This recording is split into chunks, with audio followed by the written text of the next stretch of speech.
வெண்ணிலா, உனக்கு ஒண்ணும் இல்லையே? ஏதாவது ஆகணும்னு நினைச்சேன், அதுக்குள்ள விழுந்துட்டா.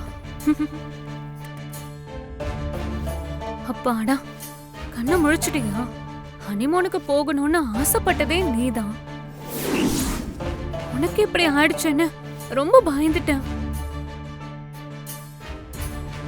சரி, அவங்க 2 பேரும் கொஞ்ச நேரம் தனியா இருக்கட்டும்.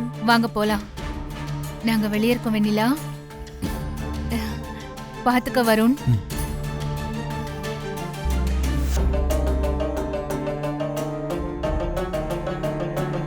வெண்ணிலா, உங்க அக்கா சொன்னது உண்மையா?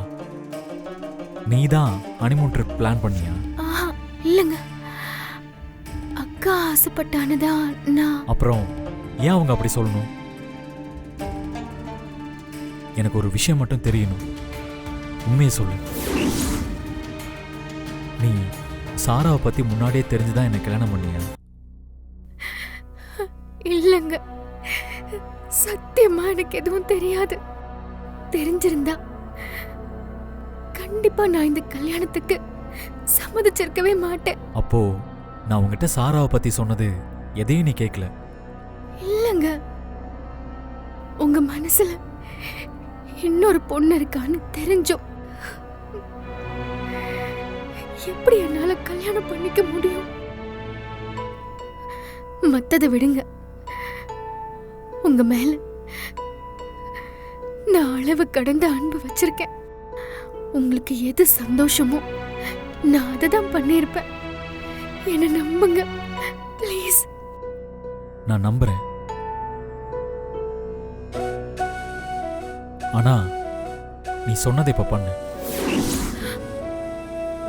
என் சந்தோஷத்துக்காக என்ன வேணாலும் பண்ணுவேன்னு சொன்னேல, என் மேல வச்சிருக்கிற அன்பு உண்மையா இருந்தா நீயே என்னை விட்டு போயிடு.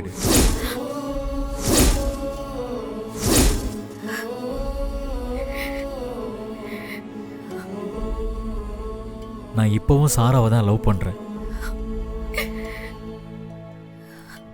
அவளை தான் கல்யாணம் பண்ணிக்க ஆசைப்படுறேன். ஆனா அம்மாவை மீறி என்னால எதுவும் பண்ண முடியாது. அதனால நீயே போயிடுறேன் வருண்.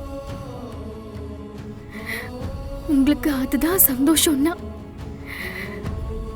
கண்டிப்பா நானே போயிடுறேன்.